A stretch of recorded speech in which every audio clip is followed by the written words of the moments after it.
Hello and welcome to this week's edition of the Glasgow Times Sports podcast, normally recorded in our studio at the Bishopbriggs Media Centre, currently recorded from our volunteers' homes. To keep in touch with us, use our social media platforms, Facebook, Instagram and Twitter, which are all at Q and Review. That's CUEANDREVIEW. Or get in touch via information@qandreview.com. That's information@CUEANDREVIEW.com. Please like and share our podcasts and give us any constructive feedback. Evening Times Sport, June 14. Chris Boyd slams Steve Clarke criticism. Report by Aidan Smith. Chris Boyd has branded criticism of Scotland boss Steve Clarke as ludicrous. Clarke has come under fire from some supporters and pundits after the Scots were defeated 3-0 by the Republic of Ireland in the Nations League on Saturday. The shock loss comes after Scotland were defeated by Ukraine in the World Cup playoff semi-final at Hampden Park. Boyd understands the disappointment, and he believes the reaction goes to show how far the national team has come under the leadership of Clarke. He told Sky Sports News, "I have worked with Steve Clarke, and I know the way he goes about his business. You look at the Scotland squad, everyone is turning up. They're happy to be there, which has not been the case with previous managers and previous campaigns. Steve Clarke is not going anywhere. There is no doubt about that. There have been people out there calling for his head and that he should be removed if we don't win tonight. It is absolutely ludicrous. I don't care what anyone says. This is not just me sticking up for my ex-manager. This is just someone who has seen improvement in the Scottish national team. I have seen how together they are. I have seen how disappointed they have been, the players, management and staff, when they have lost games of football, and that has not been the case that often. I think we are on the right track. You have to remember we were at the Euros, and that was the first time we have been anywhere since the World Cup in 1998. Yes, there is disappointment at losing to Ukraine, but Ukraine are a good team and there is no shame in it. It wasn't to be, but for people to say that Steve Clarke should go if we don't win tonight is ludicrous. If there is someone better out there, tell me who it is, and I can put up a case for it. Report by Aidan Smith. Evening Times Sport, June 14. Young goalkeeper reveals classy message from Joe Hart. Report by David Irvin. Joe Hart has earned a fan favourite status at Celtic for his performances on the pitch, but he's also been hailed for his actions and attitude off the park. The former Young England number 1 has excelled since joining Celtic last summer under Ange Postecoglou and added some major experience to the Parkhead rearguard. But perhaps just as important has been Hart's influence in the dressing room, given his career to date. It is no surprise then to hear Hart has been hailed by a young keeper at one of his former clubs for offering his advice. Shrewsbury youngster Jayden Bevan revealed Hart contacted him to help him handle his breakthrough into the first-team environment. The 20-year-old recently signed a contract extension with the club and has featured on the bench for the first team. And after his mum contacted Hart, the keeper received a message and several videos packed with advice from the experienced stopper. Speaking to the Shropshire Star, Bevan revealed, "My mum texted Joe Hart, and he replied to her because they know each other. He messaged me and we just talked about it all. He gave me some advice and sent me videos of him talking. He was really helpful. He gave me advice on what to do and how to handle stuff. And it was just weird talking to someone of that level, as if you were mates. He was talking to me as if he actually cared, when he didn't have to talk to me at all, but he did. He's where I want to be, and doing what I want to be doing in life. So having a chat with him made that seem more reachable, and it made him seem more human. Report by David Irvin. Evening Times Sport, June 14. Kilmarnock sign Celtic youngster. Report by David Irvin. Kilmarnock have signed Celtic youngster Kerr McInroy on a 2-year deal. The Ayrshire club have secured the signature of the 21-year-old upon the expiry of his Parkhead contract. Derek McInnes moved to sign the midfielder after watching him in action for Ayr against Kilmarnock last term. And in a cheeky dig at their Ayrshire rivals, Kilmarnock announced the signing with the words, "Graduated to Ayrshire's number 1.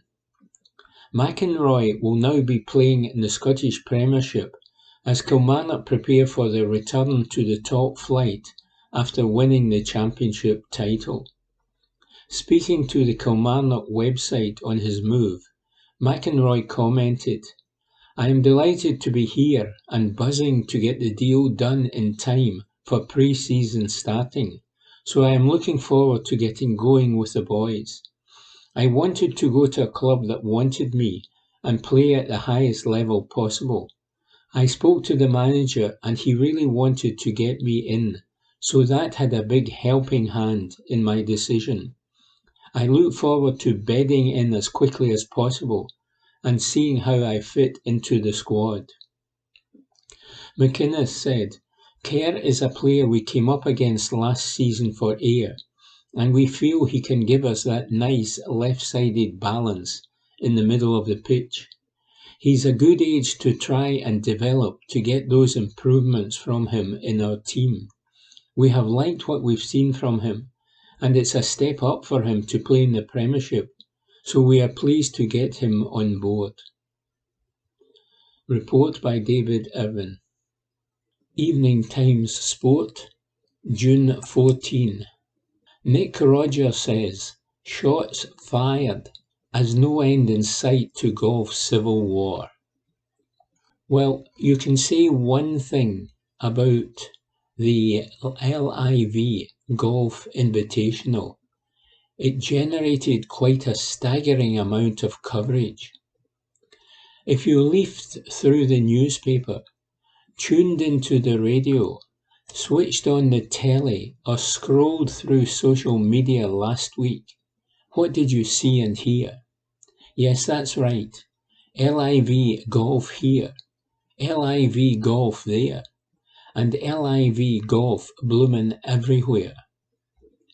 In fact, the various media platforms were so chock-a-block with rampaging declarations and opinionated consternation about this Saudi-backed showpiece, there wasn't actually room for everybody to have their say on affairs.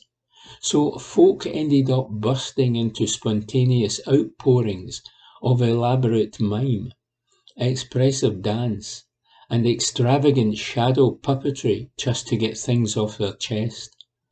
I'm making that last bit up, of course, but you get the general idea. It was a complete and utter frenzy. From squirming, surly, sheepish press conferences with players, which were as awkward as Prince Andrew suddenly appearing at the Order of the Garter procession, to cringe-inducing YouTube commentary, which featured Jerry Foltz shrieking the word money when Charles Schwartzel holed a winning putt worth some $4 million. It was quite the eyebrow-raising week for this rattled royal and ancient game. When it was all said and won at the Centurion Club, the established tours then had their moment of defiant triumphalism on Sunday, which left those in favour of the status quo positively giddy. Sweden's Lynn Grant struck a mighty blow for the good ladies, with a tremendous 9-shot win in an event of genuine innovation at the Scandinavian Mixed Tournament on the DP World Tour, before swashbuckling Rory McIlroy won a thrilling Canadian Open on the PGA Tour to leave all and sundry cooing like turtle doves on a first date. It was such a perfect day. You almost felt the whole thing had been rigged. The respective head honchos of the embattled main circuits could not have hoped for a better outcome. Schwartzel won an astronomical sum at a largely humdrum no-cut exhibition, and most observers shrugged their shoulders. Guaranteeing money in professional golf and removing the element of performance-related jeopardy diminishes its competitive validity. The wins by Grant and McIlroy genuinely mattered, however, and golf's integrity was preserved.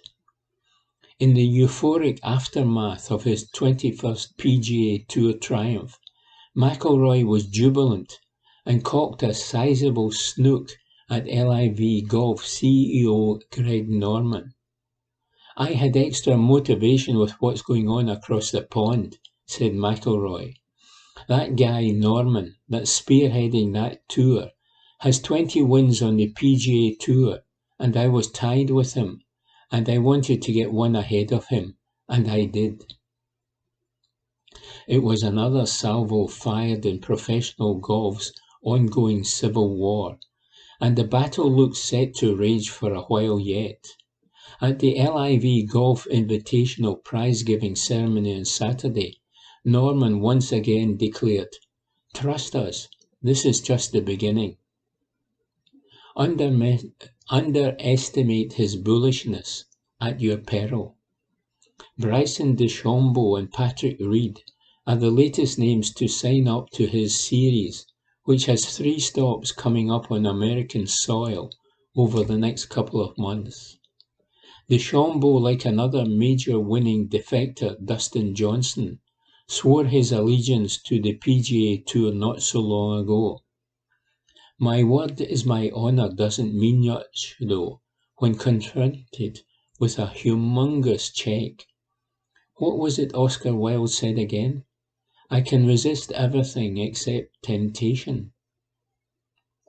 The United States Open at Brookline takes centre stage this week, but there will be no escaping LIV Golf and the general tumult which continues to get increasingly polarised and politicised.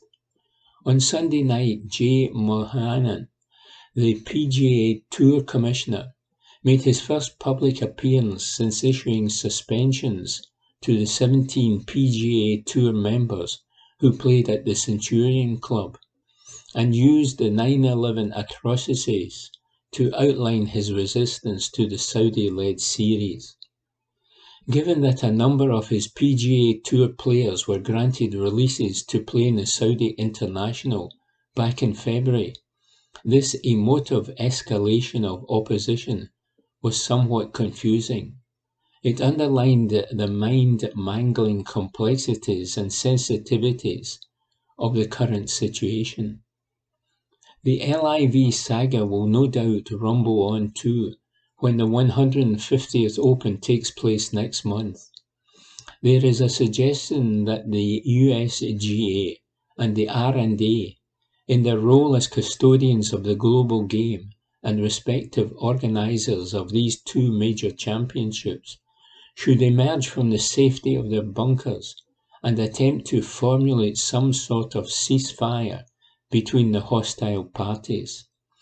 Finding a way for them to coexist, though, will just about require the combined expertise of every single winner of the Nobel Peace Prize.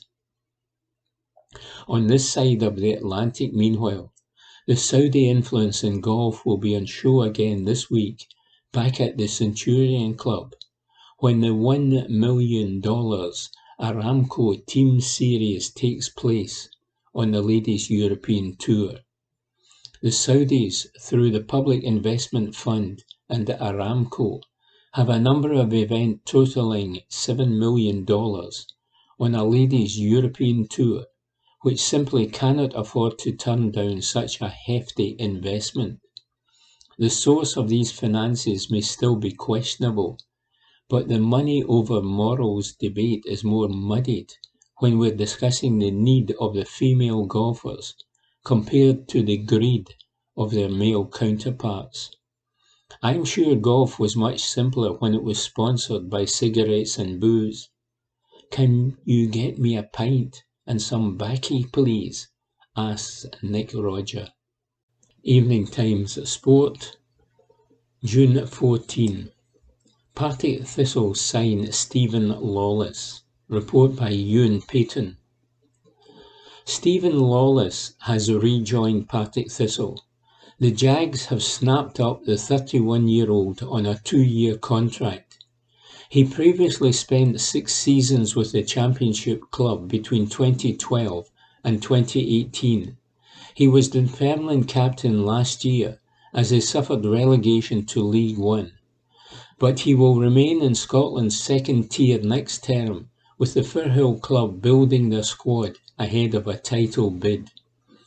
Ian McCall said, "I am very happy to get the deal for Steve sorted. The wide areas were an area we felt we needed to add to ahead of the new season, and bringing him to the group gives us some real creativity in that area. He is a player who can set others up or be a goal threat himself, and I don't think you can have too many players like that.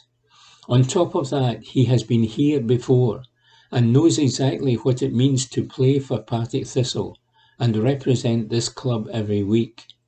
He was part of a very successful Thistle team in the second tier previously, and hopefully he can be part of another one this season." Report by Ewan Payton. Evening Times Sport, June 15. Joe Aribo delivers ups and downs social media message. Report by David Irvin. Joe Aribo has finally finished his season after no less than 70 appearances for club and country. The Rangers midfielder endured a mammoth season both on the domestic, European and international stage. The 25-year-old Aribo ended his season as the most used player on the planet, with 57 appearances for Rangers and 13 for the Nigeria national team. The Ibrox favourite shares the accolade with Guatemala midfielder Steven Robles. Aribo played more minutes throughout the season, however. Finally, with time to reflect on a non-stop season, Aribo admitted it was an unforgettable year, full of ups and downs. Rangers lifted the Scottish Cup on the final day of the domestic calendar and made an impressive run to the Europa League final. But Aribo is ready to shift focus to next season. Posting on Twitter, he wrote, "Grateful to have played 70 games this season. I just want to thank God for getting me through it. A season full of ups and downs, but unforgettable memories were created. Can't wait to get going next season. Thank you to all the fans for your continued support." Report by David Irvin. Evening Times Sport, June 15. Scotland boss Clark hits out at bottle throwing. Report by Ewan Payton. Steve Clark has hit out at yobs who threw bottles onto the pitch during Scotland's victory over Armenia. Clark's men ran out comfortable 4-1 winners in the end, thanks to a Stuart Armstrong double, a John McGinn finish, and a Che Adams curled effort. It wasn't straightforward to begin with though, with the hosts taking an unexpected lead inside the opening 10 minutes. Armenia finished the game with just 9 men, however, in what ended up a bad-tempered affair. Arman Hovhannisyan was sent off just minutes before the interval, following 30 seconds of madness. The defender hacked down Nathan Patterson in a poor tackle before proceeding to headbutt McGinn, who was unhappy with the challenge. Just last week, he appeared to lob a water bottle towards a linesman at Hampden. Minutes before the end of the match, Armenia's captain Kamo Hovhannisyan was also shown red. The skipper put in a shocking tackle on Lewis Ferguson, catching the Aberdeen star high on the shin with a late lunge. This was the moment things really started to boil over, as Anthony Ralston and Scott McTominay stood up for their teammate and took the Armenians to task. In and amongst the incidents, Clark claims he saw bottles thrown onto the pitch by fans. He was left furious with that situation. There also appeared to be some aggro at the end of the match, before Armenia's coaching staff cooled down the aggressors. Asked about the angry exchanges, Clark said, "I don't think there was too much. To be fair to their coaching staff, they got onto the pitch pretty quickly. They made sure that everyone was calm. There were some bad tackles towards the end of the game. Professional players are always going to react to that, but it was nothing. I am more concerned about the bottles that got thrown onto the pitch after the tackle on Lewis Ferguson." Clark was asked if it was the referee who was targeted by the missile and added, "I don't know, but I saw one bounce on the middle of the pitch. It was a hell of a throw." Report by Ewan Payton. Evening Times Sport, June 15. Steve Clark praises Scotland's realistic fans. Report by Ewan Payton. Steve Clark praised Scotland's realistic fans for backing them all the way through a tough period. The national team has suffered a mixed bag of results in the latest batch of international fixtures in June. Most disappointingly, Scotland lost out to Ukraine in the World Cup playoffs to blow the golden chance of a spot at Qatar 2022 later this year. Clark's men then put in a terrible performance against Ireland in Dublin, as they were defeated 3-0. 2 wins against Armenia, including last night's 4-1 thumping, mean that Scotland's are in a strong position in their Nations League group.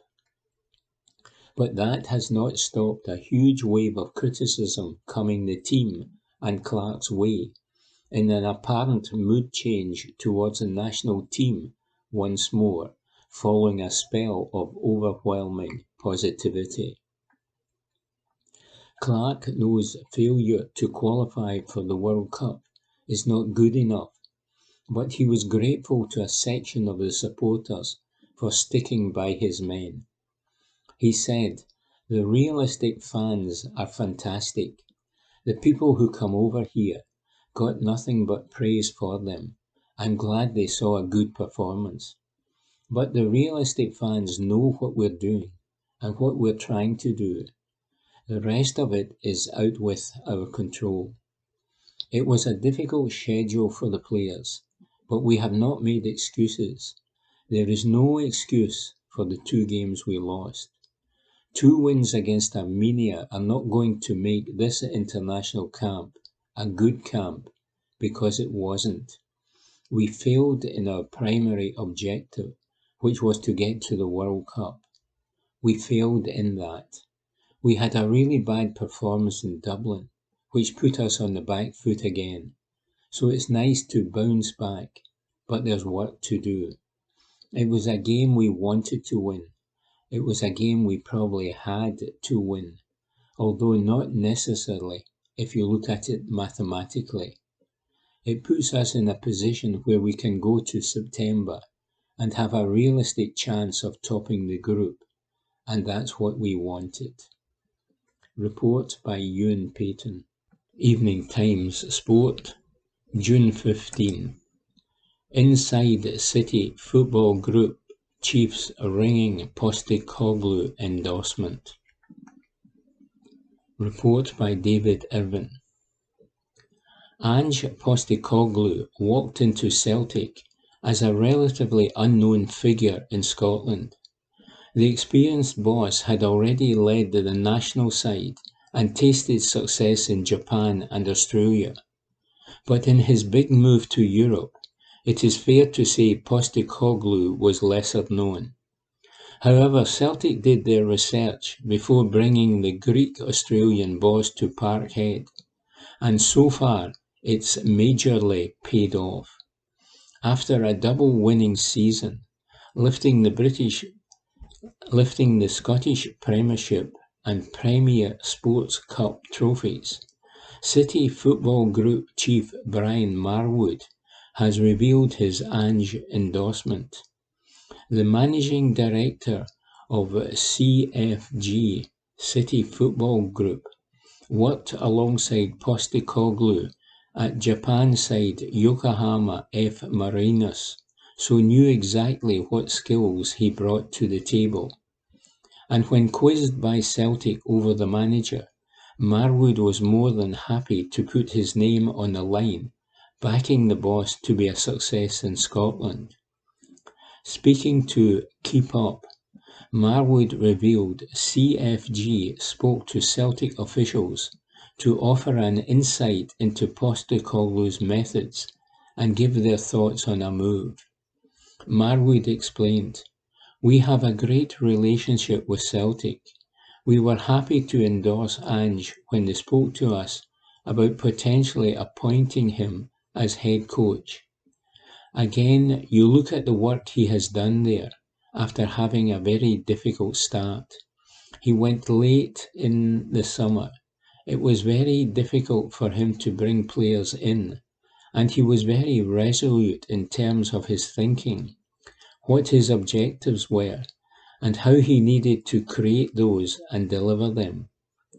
You look at where the team got to at the end of the season, playing fantastic football and winning the title. In his first season, he has walked with 2 trophies. I am immensely proud of what he has done. I know his family have settled well. He has really enjoyed being in an institution that is Celtic Football Club, and really up for the challenge of taking that club on a journey that everybody can be proud of. The success he has had there doesn't surprise me, particularly after such a difficult start. But I think he will be working hard in the summer to make sure that they improve on what they have done this year." Report by David Irvin. Evening Times Sport, June 15. Martin Hannon says, "Phil Bennett was one of my rugby heroes. He'll live forever in my memory." One of the many troubles with getting older is that the rugby heroes you idolised when you were young and callow inevitably pass away, stirring memories of yesteryear when players really were more skillful and brute force did not win every game. Nostalgia is a blessing and a curse, a bittersweet affection for past things, and I felt full of it late on Sunday when news came through of the death of Phil Bennett, the very great Welsh fly-half, who was at the heart of the phenomenal Wales team of the 1970s. I was a huge fan of his as a teenager, and was privileged to interview him for the book Once Were Lions, which I wrote with my old mucker, Jeff Connor, in 2008 and 9. I have kept the sadly degraded recording of the interview and listened to his lilting voice again, reminding me of how humble he had been, how he was intent on praising those who had been great players around him, giving them the credit that was undoubtedly his. A genuine and sincere man, Bennett was everything that people say about him as a player. Possessed of blistering acceleration and the ability to swerve while running at full tilt, I suspect most people will remember that he could sell a dummy to the devil and sidestep entire nations, while his nose for a try was unmatched. Check out on YouTube his score in the British and Irish Lions' second test in 1974, when he scored a try that the entire crowd in Pretoria's Loftus Versfield Stadium loudly acclaimed.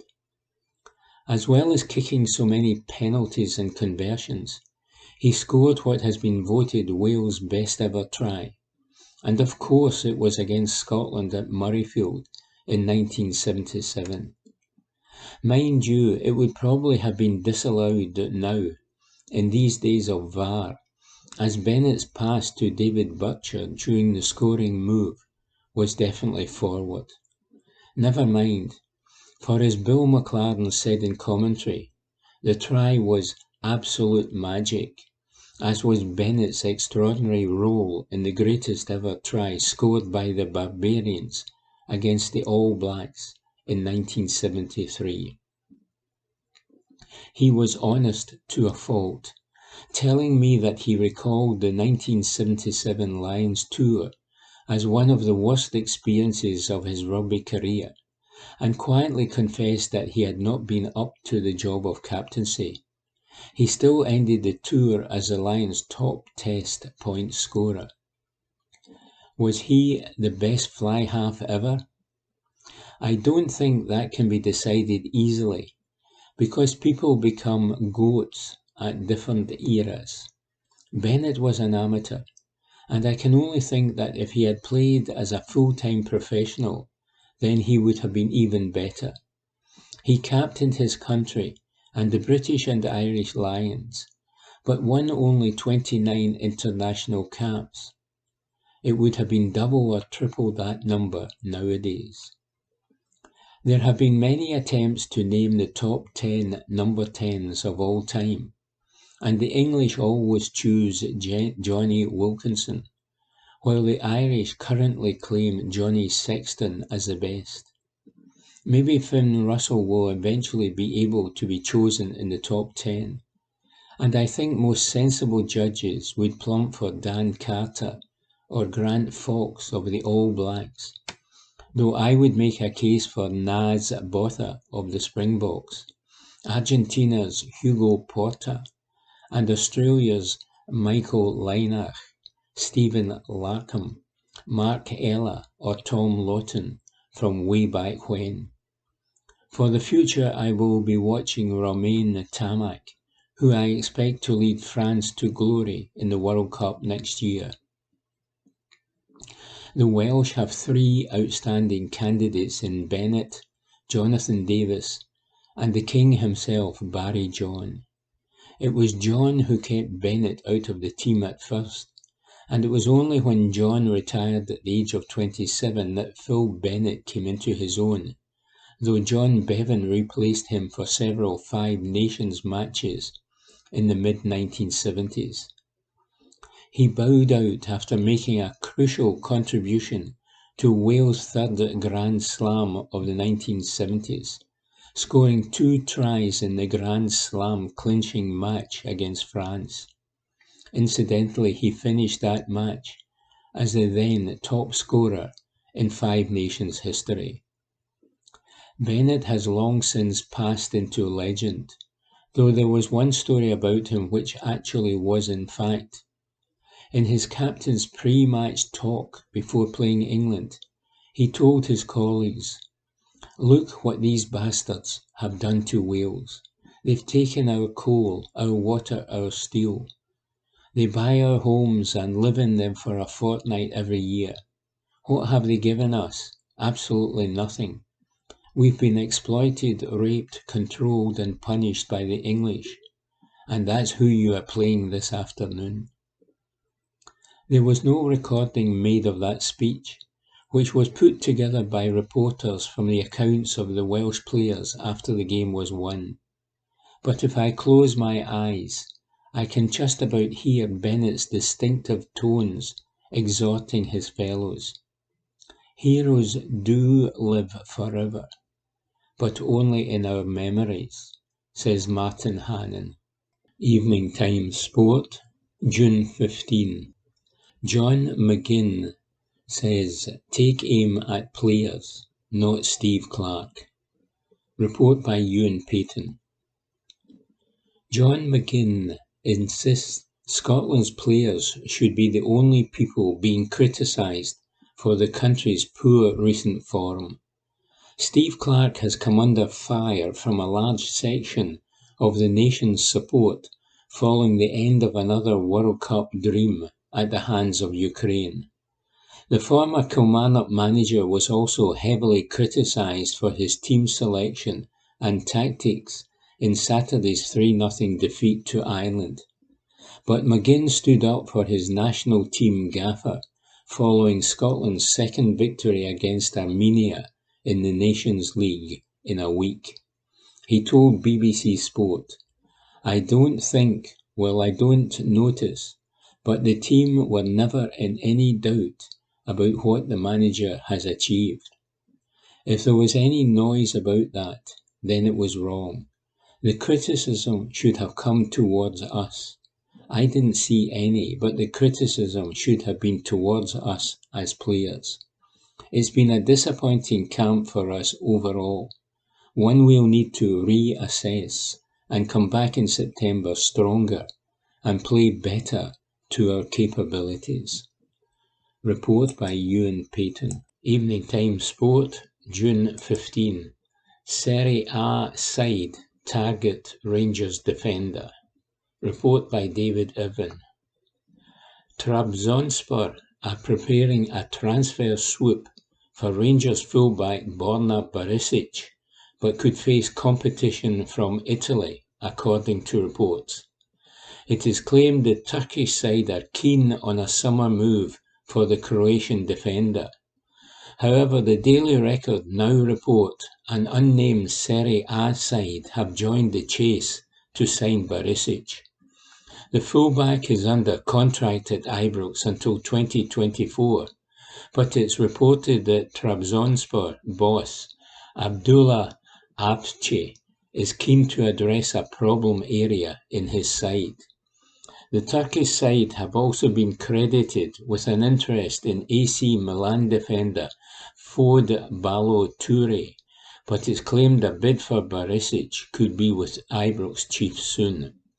It comes after Celtic ace Josip Juranovic deputised for injured Barisic on international duty.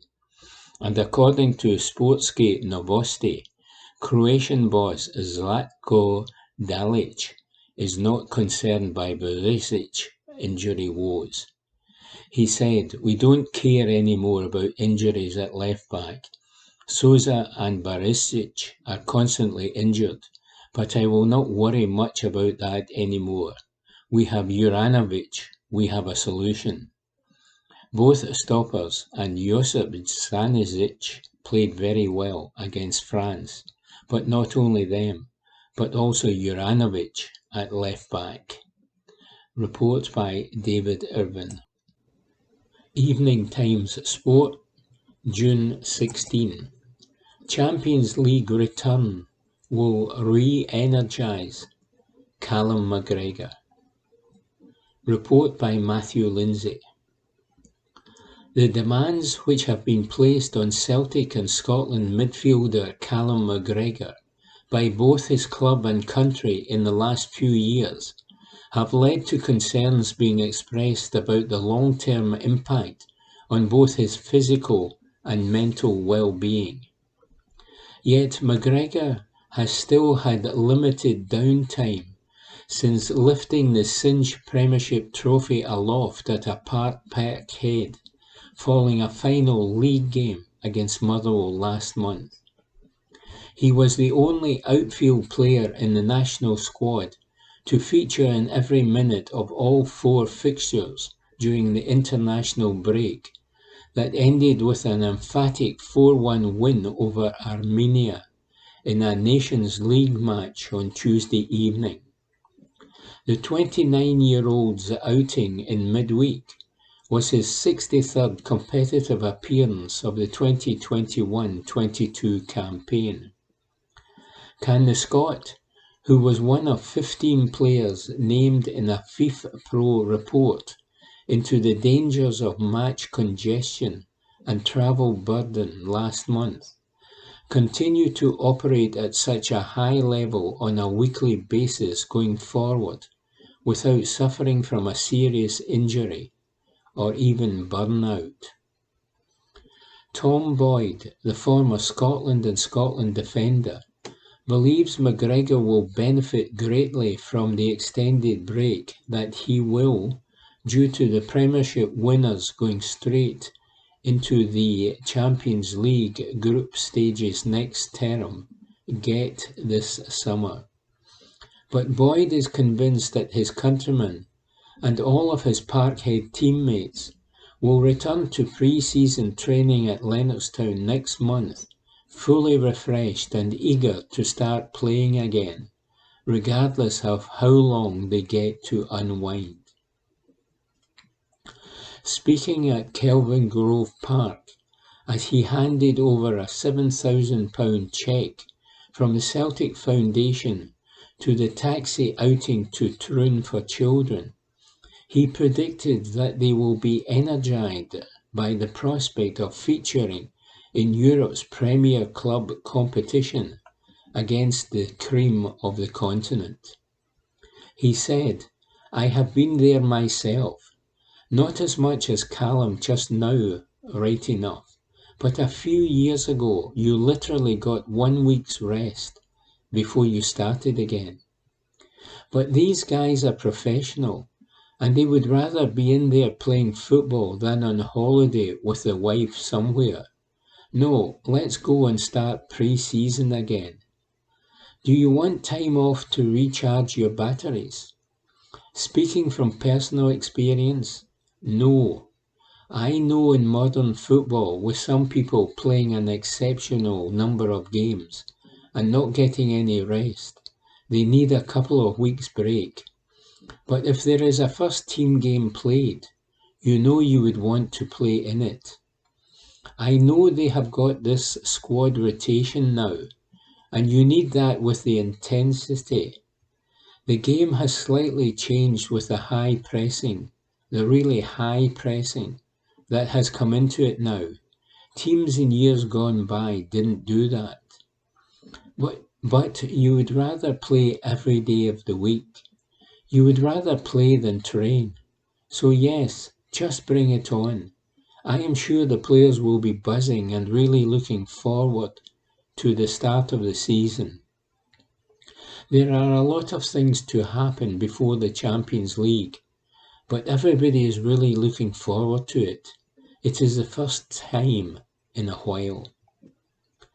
Boyd, who attends Celtic matches home and away as a supporter these days, is certainly excited at the prospect of his old club squaring up to the likes of Barcelona, Bayern Munich, Manchester City, Paris Saint-Germain and Real Madrid for the first time in 5 years.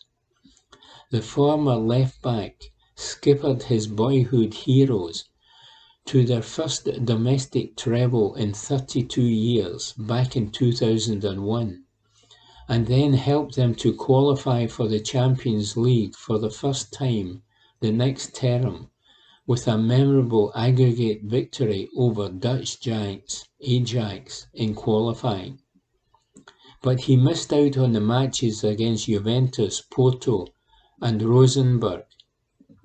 He said, "I got us there, but I didn't manage to play in the group stages. There were a couple of decent players in my way, Bobo Balde, Jus Valgaeren and Johan Malby, amongst others. But I managed to get us there, and that was a fantastic experience." Boyd, who is now a Celtic ambassador and works as a co-commentator for Celtic TV, has sampled the atmosphere on big Champions League nights at Parkhead on numerous occasions in the past, and is looking forward to Ange Postecoglou's side being involved in the competition once again. He said, "We have had some absolutely wonderful times in the Champions League, and it is great to be there. Some of the best players in the world have said that playing at Celtic Park is their best experience ever. So we want to see that back again. We want to see us being able to compete in the Champions League. Yes, let's bring it on." There is, though, a downside to Celtic going straight into the group stages for lifelong supporter Boyd. He said, "Now that I'm not playing, and I don't have to worry about getting 2 weeks holiday, I want Celtic to play in the qualifiers so that I can see them play earlier. It's not great for the nerves, but they're great. But now we're there, and we're guaranteed Champions League football. Celtic Park is a stage that is perfect for European football, for Champions League nights, and we want to see some great nights once again. I am buzzing about that." Tom Boyd is convinced that Callum McGregor and all of his Celtic teammates will be exactly the same. Report by Matthew Lindsay. Evening Times Sport, June 16. Graham Alexander hints at 2 or 3 Motherwell signings. Report by Aidan Smith. Graham Alexander has insisted that Motherwell will look to complete transfer business early this summer, ahead of the Europa Conference League campaign in July. The Steelmen were rewarded with a European spot after finishing 5th in the Scottish Premiership last term, and in yesterday's draw they were paired with the winners of the first-round qualifying tie between Bala Town and Sligo Rovers. Motherwell will compete in European competition for the first time in 2 years, and Alexander is confident that his squad will be raring to go come July 21. The Fir Park boss has already added Blair Spittle to his ranks, and he has now revealed that the club are in talks with at least 3 other players ahead of returning to pre-season on July 3. Alexander explained, "Last year was quite an overhaul, and we worked extremely hard and were very patient in our work. You can sign enough players within 2 days of the season finishing if you wanted to, but it's about getting the right ones, who will improve what we already have to take us forward. So it narrows the group of players down that you can sign, and obviously we have our restrictions with our budget. So there is a small group of players we feel we can achievably get who can improve us. Blair Spittle was a great start for the summer. He had an excellent season for Ross County and was really eager to join us, which was great to see. He will be a great player for us, and there are 2 or 3 we are talking to at the moment and have been for maybe a week or so. Sometimes you think you're close, and it goes on for another week. Sometimes you think it's miles away, and then it's ready to be done in an hour. It's really hard to gauge sometimes, but we have had some really good conversations with a couple of players. If we can get them, I think they will improve the group, but we are not looking to have a big overhaul. We have the basis of a really good squad. I think the players proved that last season, but it's always important to add to that with fresh blood and new faces. So we are working hard to do that, and ideally, if we can get them in before pre-season, that is really important. Last season we started pre-season with 8 or 9 contracted players. It was really difficult. Hopefully we won't have to go through that again this season. Alexander was hoping for an exotic trip away for his side in European qualifying, but the close-to-home draw will allow for supporters to travel in big numbers to either Wales or Ireland. The first leg of the clash will take place in North Lanarkshire on July 21, before the return leg a week later on July 28. Alexander continued, "I said last season I was looking forward to a plane journey somewhere, but it doesn't seem to be that way. More like a ferry for this one, but it'll be a game against one of two competitive teams. We had 4 players still playing yesterday due to the internationals, so they'll start back later, and then the games will come thick and fast. So maybe the lack of travelling and the fact we're at home in the first leg will help, even though we're going to Austria for a training camp anyway. The club will look after us. We have good professionals, and we'll be ready to go. It's a good draw for the fans. It makes it achievable to get good numbers. Whoever we would have been playing, I know there is a hardcore support who will follow us everywhere. The only problem is that we don't know who we are playing until the week before. It will be lastminute.com trying to organise everything. But it is achievable to get to Wales and Ireland for fans, and that will be great. You see the Tartan Army following Scotland, and it's more than a game, it's an experience. Hopefully our supporters will enjoy it." Report by Aidan Smith. Evening Times Sport, June 16. Nick Roger points out, Rebels mixing it with the Remainers adds extra spice to United States Open Boston Tea Party. It is perhaps fitting that at a time when the upper echelons of men's professional golf is embroiled in some kind of civil war, the United States Open is taking place at Brookline. This was the Boston venue, after all, where the 1999 Ryder Cup was held. And what happened during that particular encounter? Yes, that's right. There was an outbreak of hostilities so fearsome you would not be surprised if there were bits still of shrapnel embedded in the face of the bunkers. The infamous Battle of Brookline, during which the Team USA donned one of the most hideously designed polo shirts in the history of sporting apparel, erupted in a riot of rancour and recrimination. The berserk scenes of premature American celebration on the 17th green, when just about the entire population of Massachusetts invaded the putting service after Justin Leonard's outrageous birthday, remain a centerpiece in golf's Hall of Infamy. Here, in 2022, as the United States Open returns to Brookline for the first time since 1988, the latest battle involves the mighty power struggle between the established tours and the heavily armed belligerent that is the Saudi-backed LIV Golf Series. But you all sit to the back teeth of hearing about that, aren't you?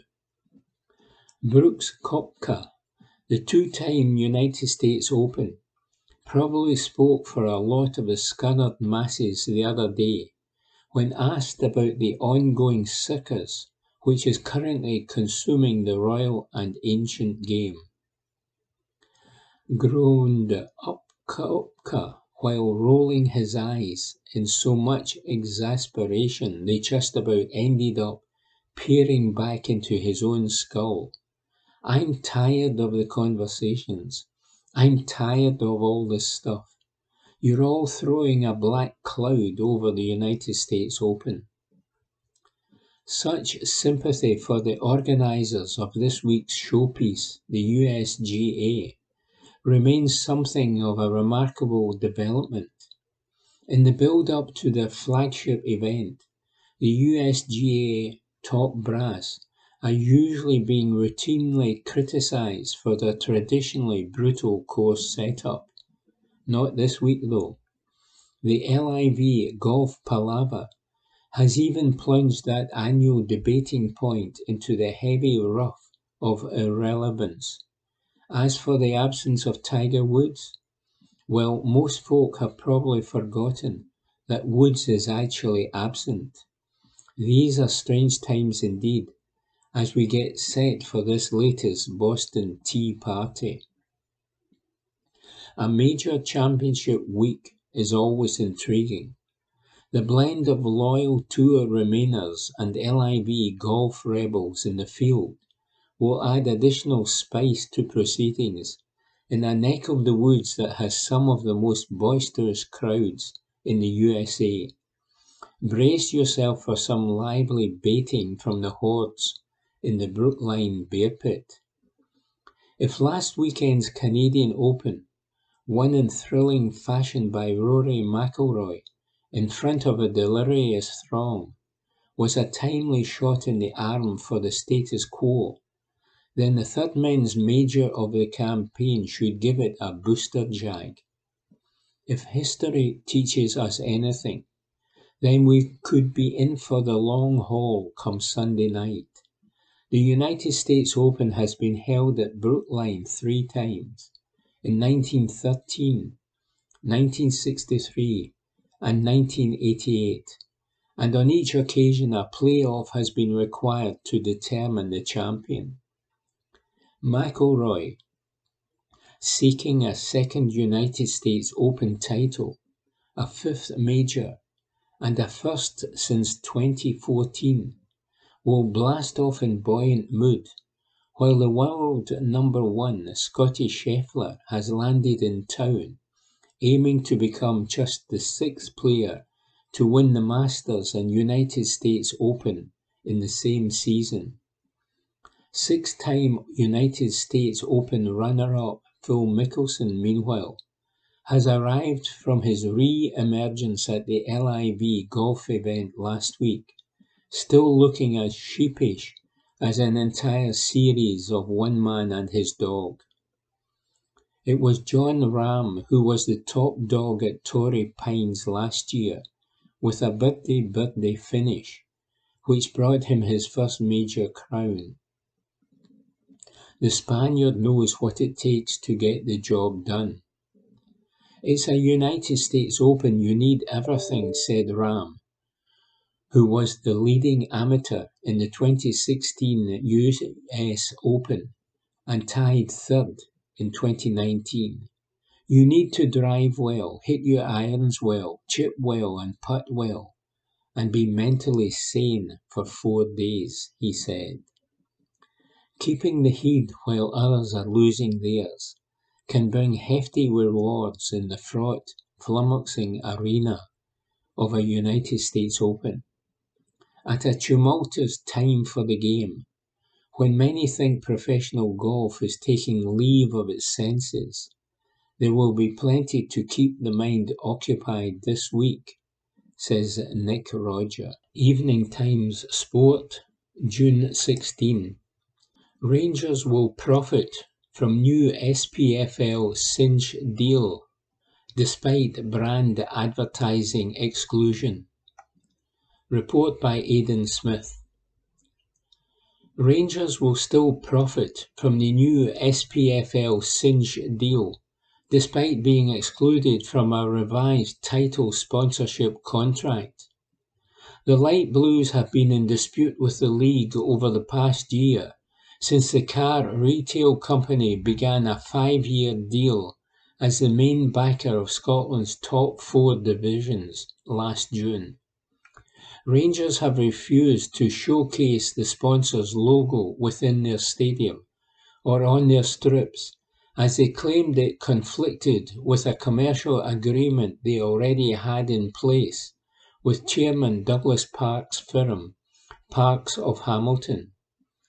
The SPFL have now attempted to dilute the saga by agreeing a fresh deal with Cinch, effective immediately, in which Rangers are no longer required to participate by providing the sponsorship inventory that they have so far not provided.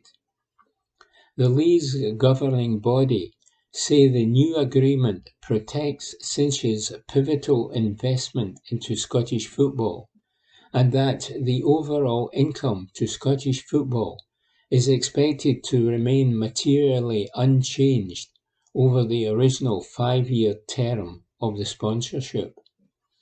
The Ibrox club, however, believe the updating of the contract represents an admission on the part of the SPFL that it was wrong to stand against Rangers over the issue.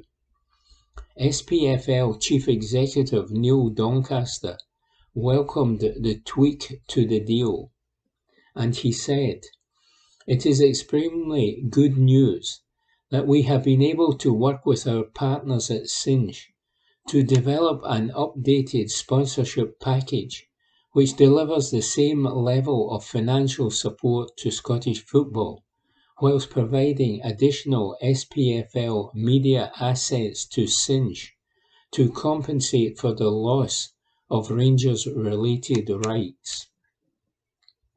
It is testament to the strength of our relationship with Cinch and the high value they place on it that they have agreed to move forward with us on this basis.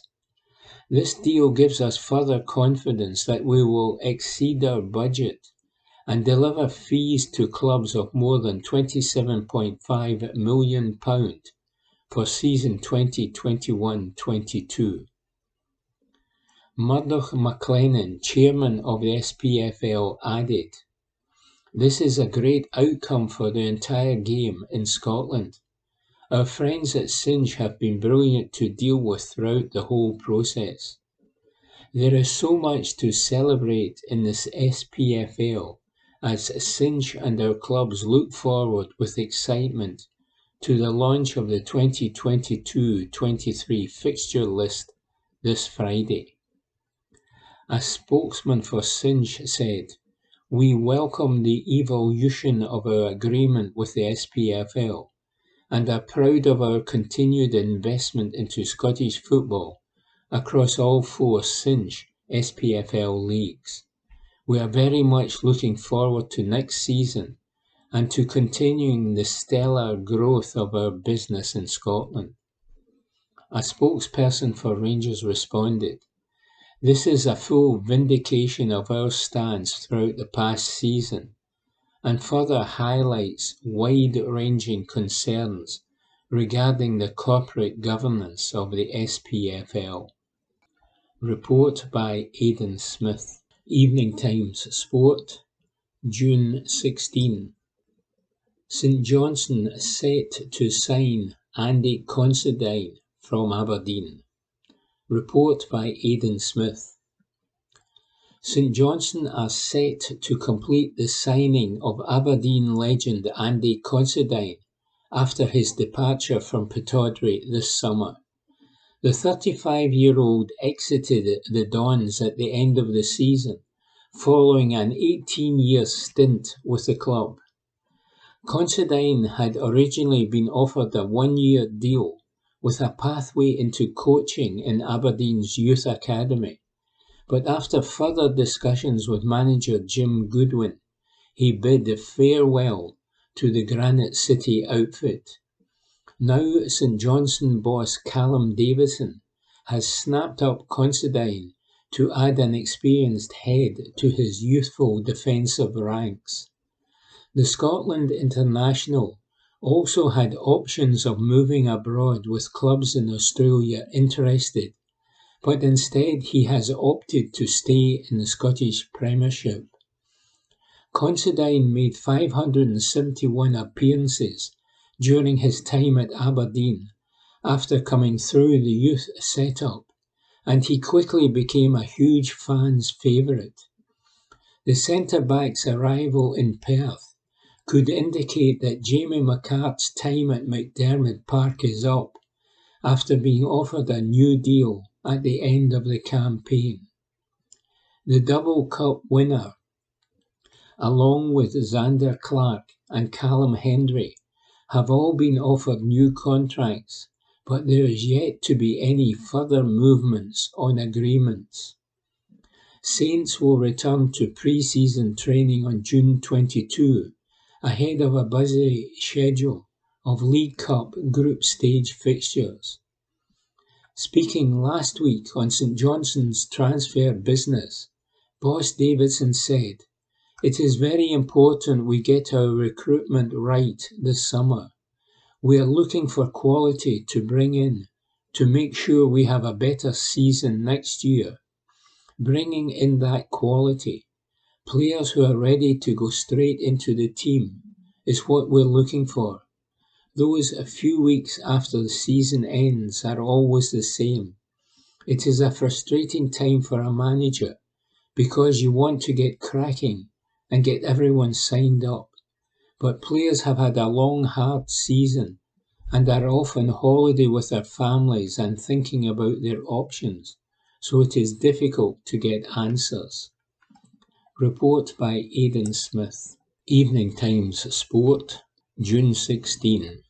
Celtic legend on why Carter Vickers snubbed the Premier League. Report by Matthew Lindsay.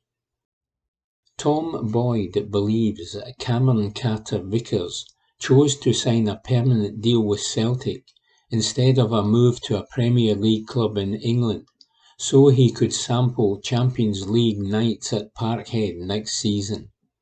Ange Postecoglou secured his first major acquisition of the summer last Friday, when Carter-Vickers put pen to paper on a 4-year deal with the newly crowned Scottish champions.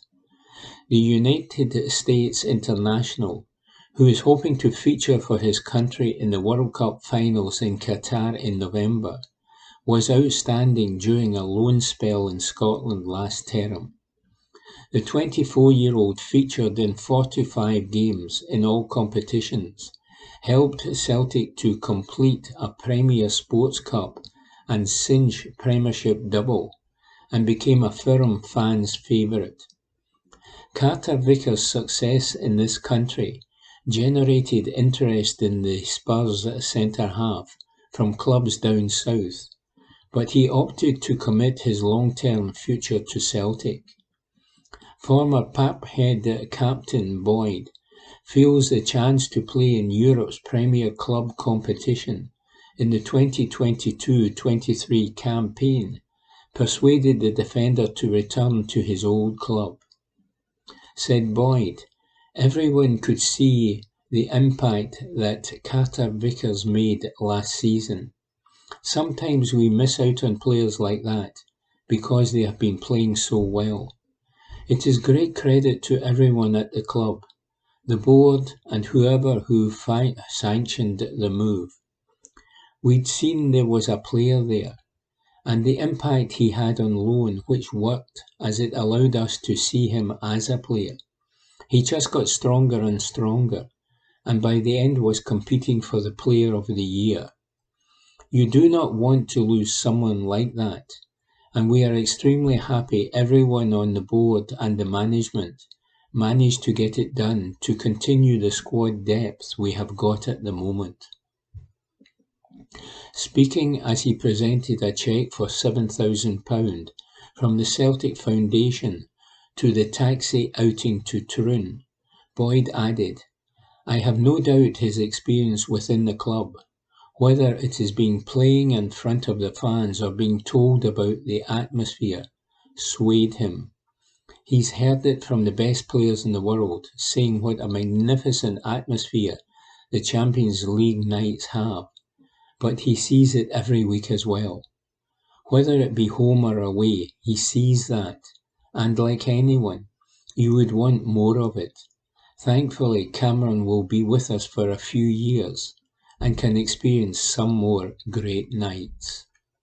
Report by Matthew Lindsay. Evening Times Sport, June 20th. Celtic transfer target sent off for headbutt. Report by Ewan Payton.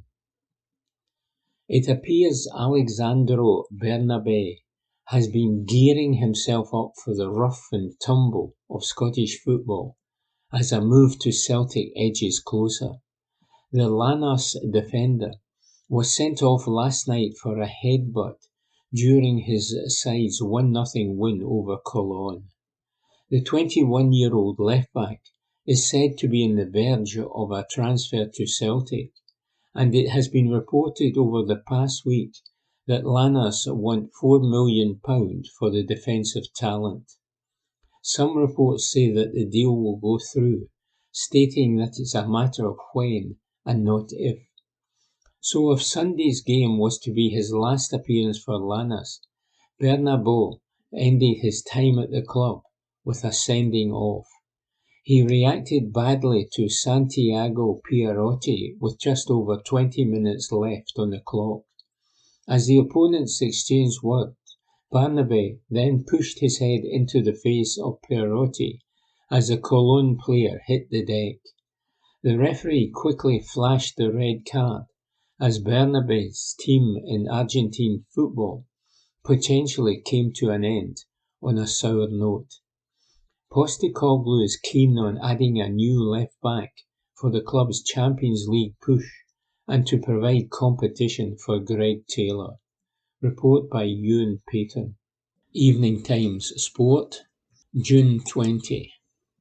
Joe Hart reveals Celtic standards conversation with Tom Rogic. Report by Aidan Smith. Joe Hart has revealed how a Celtic standards chat with club hero Tom Rogic set him up to be an instant success at Parkhead.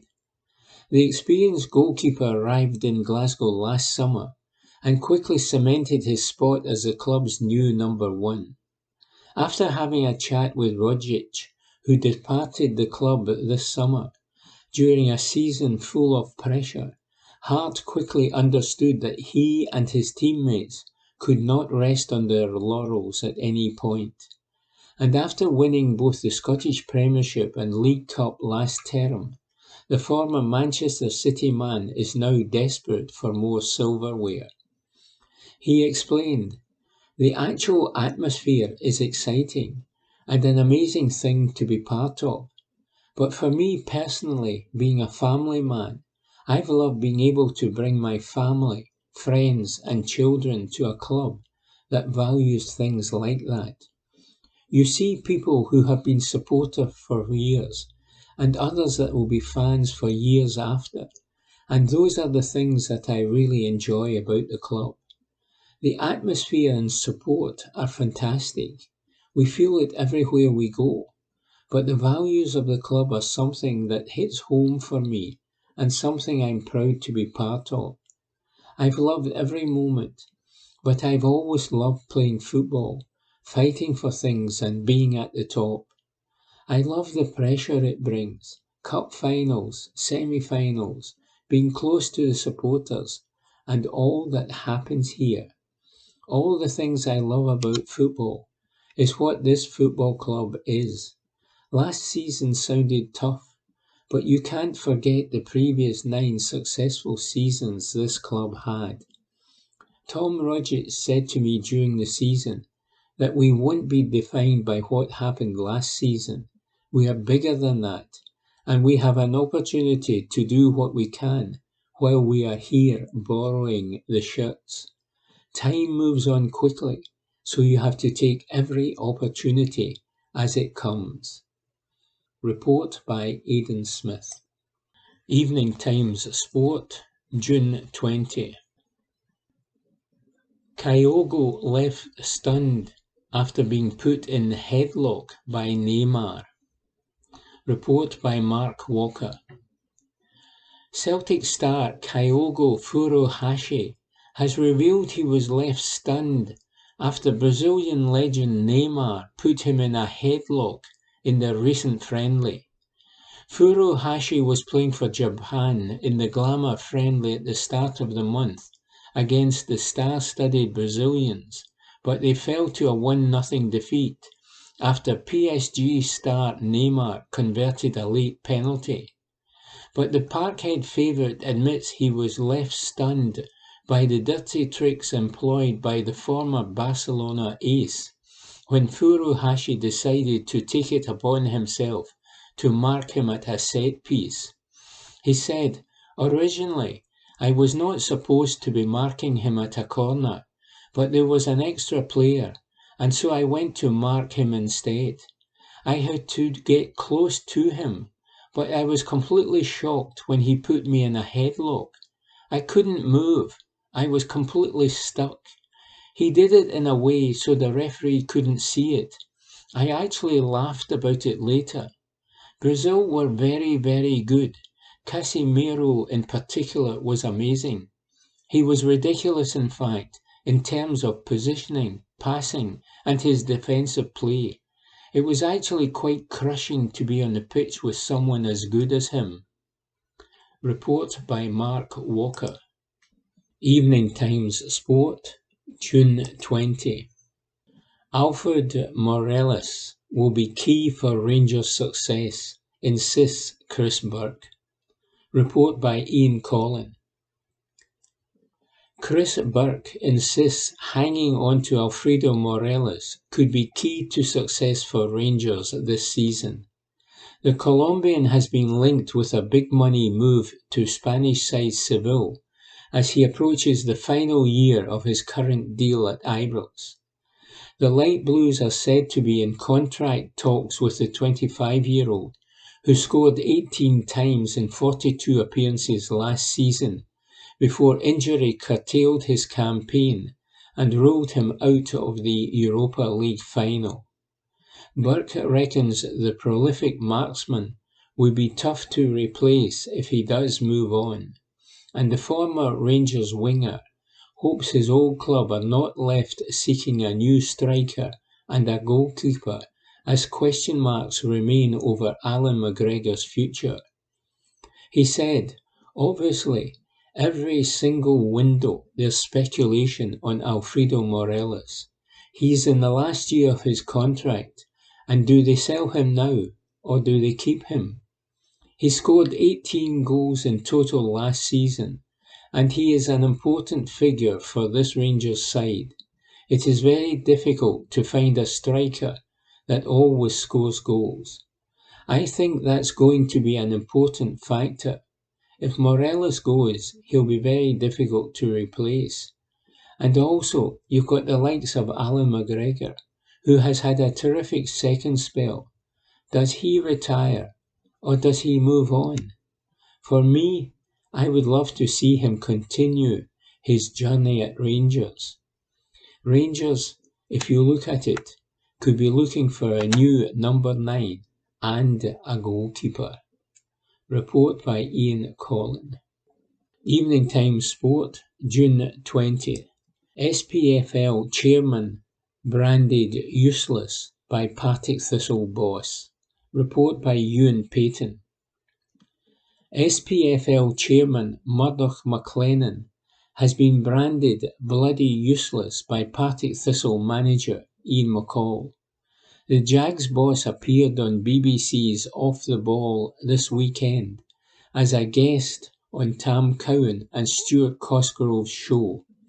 Cowan, Cosgrove and McCall were discussing the season just past for the Jags. McCall referenced the state of the surface at Firhill as a result of ground sharing with Queen's Park as a factor in Thistle's fall away in the title race in the final 9 matches. Cowan then rightly pointed out that having just come up from League One, a 4th place finish was a good season for the Glasgow side. The Motherwell Daft radio host then segued into a question about SPFL Chief Executive Neil Doncaster, asking McCall if he had much sympathy for the league chief after a tough week relating to the Rangers' Singe deal dispute. McCall replied, "Not particularly. playing along with the game show host. McCall took a dig at the SPFL's chairman, Murdoch McLennan, and he continued, "I've actually written down the chairman for the Blood 11. It's Murdoch McLennan, because he's bloody useless. I don't know what he does. I have no idea." McCall discussed transfers and the importance of managing his budget at this time of year ahead of the new campaign, and he revealed that a further 3 players are all about being signed. He said, "You have a budget to work from. I have identified quite a lot of players. We have got 2 or 3 that are done, but haven't been signed yet." It's a lot to do with the budget. Everybody seems to have been talking about budgets more and more these days. But you saw Arbroath last year, whose budget is not as small as they say. It's not all about budgets, but you do have to work to it. When I sign a player, I like to be almost certain. If you get 6 out of 10 right, then you're doing well. Big David Moyes said that to me once. For me, after all of these years, that's still the key part of the job. Report by Ewan Payton. Evening Times Sport, June 20. Starfelt says being pushed to the edge was key to his improvement. Report by Graham McGarry. Being a centre-back at Celtic may once have been looked upon as something of a cushy number. Most weeks domestically, after all, you are playing for a team that keeps the ball at the other end of the pitch for the majority of the game. There is no such thing as a comfort zone at the club anymore though, with defenders expected to contribute in possession just as much as their attacking counterparts, and the centre-halves tasked with being the starting point for the attack under Ange Postecoglou's system. For a time in his early career at Celtic, it seemed as though Karl Starfelt was struggling to adjust to the expectations that were now being placed upon him, both in terms of what he was required to bring to the team in a footballing sense, and by his own admission, what was required mentally to cope with the demands of winning week in, week out. In his first season at the club, he has been pushed to places as a player that he has never gone before, but the end result has been huge growth as both a professional and as a person, as his partnership with Cameron Carter-Vickers has flourished, to the extent that £7 million Christopher Julian has barely had a sniff of first-team action since his return from long-term injury. Postecoglou placed his faith in the defender, and he was rewarded handsomely as the Swede became an integral part of his title-winning side, just as Starfelt has been rewarded by becoming a much more accomplished all-round player. Starfelt told the Celtic View, "I have developed a lot, especially on the ball. You also need another mentality here because there's a need to win every game. Where I played before, it's different, because you wanted the players to feel secure on the pitch, and you want them to do the things they are good at and feel safe on the pitch. Here, you are put on the edge all of the time, and you need to have the bravery to still do these things, knowing that if you miss a pass or have a bad defensive action, you have no one to cover up for you. That mentality has changed a lot for me, and it's why I think you develop a lot more when you are put on the edge, not only in games but in training as well. The manager has been really good, and he's the one that wants us to play this type of way and take risks. He's also the one who backs his players if they make a mistake on the pitch, and he's been very clear about the fact that we don't have to worry about mistakes and to have a positive mindset and play our game and follow the match plan.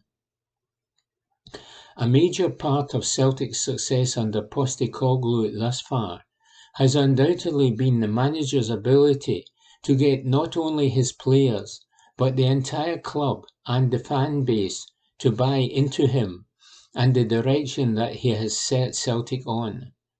For Starfelt, that unity of purpose was undoubtedly a key factor in their title triumph, and he is hoping to repay the unwavering support of the fans, which was evident even in the difficult early days of Postecoglou's reign, with more trophies next term. And he said, "It's been a great season, and I think all the players really enjoy playing this type of football under a manager who is pushing us to become better versions of ourselves every day. It is very special that we have managed to come through everything, push ourselves forward as a team, and end the season with the league title. To do it for the fans, who have had our back all year and have been unbelievable in home and away games. It's almost been a full house in every game. It's not just in this city, they are buzzing about football, and it's so big here, so to get the trophy for them is amazing." Evening Times, June 20. Morelos transfer latest. Report by Aidan Smith. Reports in Turkey say Rangers are in talks with Turkish outfit Besiktas over a deal for striker Alfredo Morelos. Fanatic suggest that the Super League outfit will hold talks with the Colombian this week over a possible transfer deal. Morelos is out of contract in 2023, and it remains to be seen whether he will make a big money move.